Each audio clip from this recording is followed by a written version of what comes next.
All right, all right. We got to chat a little bit about the NWSL standings, Lisa, because we had this wild weekend of games, and there's going to be a game that kicks off this week on Tuesday.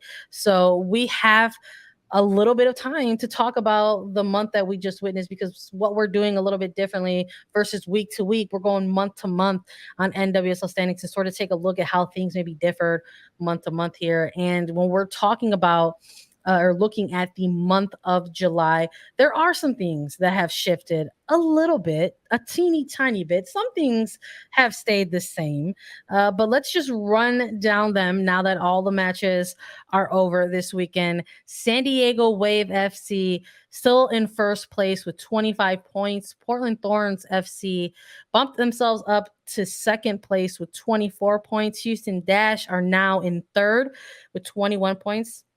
Chicago Red Stars slipping a bit to fourth place with 20 points. Oil Rain in fifth place with 20 points.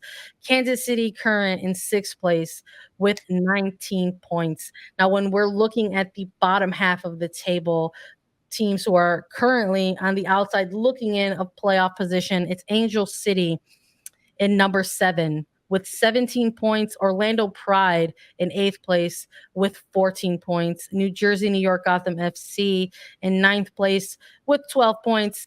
And Washington Spirit in 10th place with 11 points. And Racing Louisville in 11th with 11 points. And North Carolina Courage still find themselves in last place with 9 points in the standings after the month of July. Lisa, I was curious for us to chat about this a little bit because when we were looking ahead a little bit to July as international players were making their departures from their NWSL clubs, because this is very competitive league with a lot of talented players. It's not just US internationals who make their departures to international competitions. There's Canadians who make their departures, Mexican internationals, Jamaican internationals. We've got players who were competing in the Copa America, who were competing in AFCON Women's Africa Cup of Nations, the Euros that we're going to talk about as well, everywhere in all parts of the globe.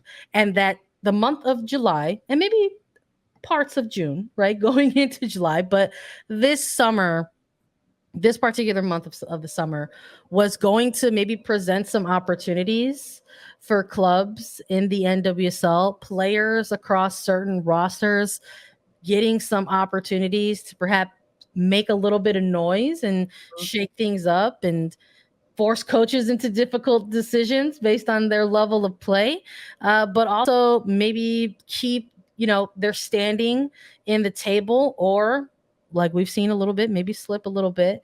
When we're looking at July, maybe compared to end of May, month of June, are you surprised at where some of these teams are at right now, or is it just a little bit more of the same for you? So when we look at the last 2 months, I'm not as surprised about some things that we're seeing. Portland Thorns being number 2 in these standings right now, Chicago being top 6, Oil Rain being top 6, Kansas City being top 6. I'm not really surprised about any of those. I am pleasantly surprised that San Diego Wave has consistently been at the top of the standings. They have not faltered, not once in 11 weeks, I'm going to say. Incredibly impressive for an expansion side coming in, despite losing internationals and huge internationals. Alex Morgan, who was leading the Golden Boot race before she left to go play in the CONCACAF W Championship. And to not have your leading goal scorer on a team when you're playing 3 games over a break, and to stay at the top, to only drop 1 game, right? They had 1 loss 2 matches ago, and then they had a tie last week, but then coming out with the 1-0 win over Chicago is really big for San Diego Wave. Like, that is awesome. I'm not surprised, as I am just constantly impressed by them, or pleasantly surprised in that sense. And I think the other biggest surprise for me is the top and bottom. North Carolina winning the Challenge Cup. Maybe they put all their eggs in that basket early on in this season and wanted to get that championship for Sean Nahas and for that club. But for North Carolina to be 4 games winless in a row, to be at the bottom of the standings by 9 points. The next closest for Racing Louisville and Washington is 11 points. So it's not like they're even tied and then the tiebreaker pushed them to the bottom. That's the most surprising for me, is that North Carolina really cannot climb their way out of the bottom, because they have been there since the opening weekend. They've been hovering around that bottom 2 slot in the standings. But otherwise, like, everything kind of shakes out okay. Orlando slowly climbing. They're 3 games unbeaten at this point. Washington, they're at the bottom because they just haven't found a win since the opening weekend. And Houston climbing at number 3. I think that's really impressive to see, considering they lost their head coach a month or so into the season. They had an interim head coach. They've just switched over to their 3rd coach of the season, and they're in 3rd place in the standings. I think that says a lot about the personnel and the players that Houston has on their roster. Yeah, I think watching some of the teams kind of maybe give themselves a little bit of cushion and try to climb the standings a little bit during this month. I mean, I think it's just a testament to sort of the competitive level that we witness out of NWSL sort of week in and week out. You know, the fact that you can be number 1 in this league in one whole day is not a trend that's uncommon. I mean, we saw it with Portland. They were in first place for one whole day. We've seen it with Chicago. They were in first place for exactly one whole day.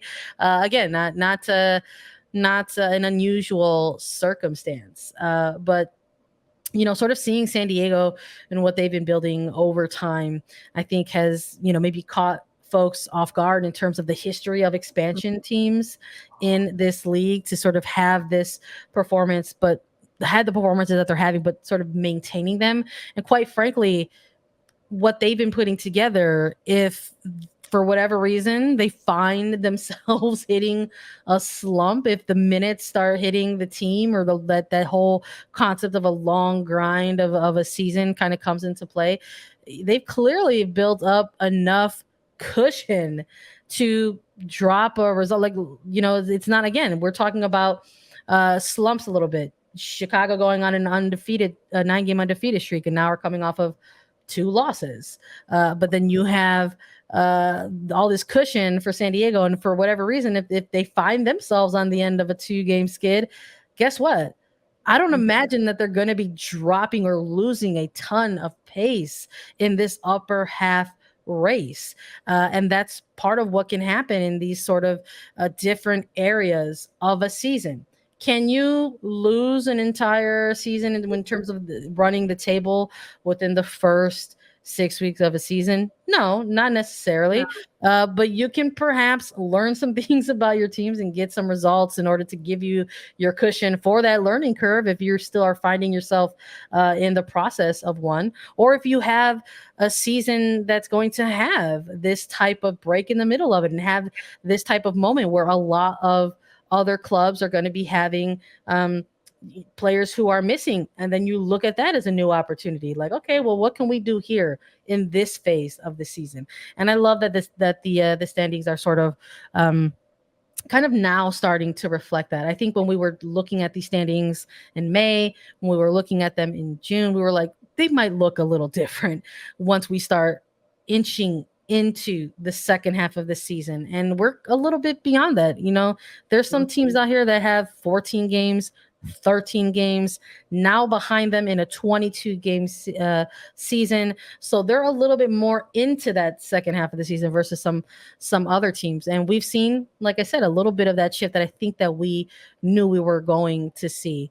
But it's exciting, to say the least. I think that's the biggest thing you have to look at when you, especially looking at North Carolina. They've only played 10 matches in this, compared to San Diego, who is at the top of the standings, who have played 14. So that's 4 games in hand. Washington Spirit, though, they've also played 14. Those are the top 2 teams that have played the most matches at this point. But there's still a lot of season left to play. But if you're a team in the top, I'm going to say 4 right now, you're probably feeling pretty good. You want to maintain, you want to keep going. Teams OL Reign, Kansas City in that 5 and 6 slot, they need to continue to rack up points at this point, because they cannot afford to drop games as Kansas City goes on their winless or their undefeated streak for a little bit longer. as they continue to keep climbing and keep getting 1 point off of it. It's important, honestly, for them to do that. Yeah, I'm looking forward to sort of seeing some of these other matchups down the line. I really do.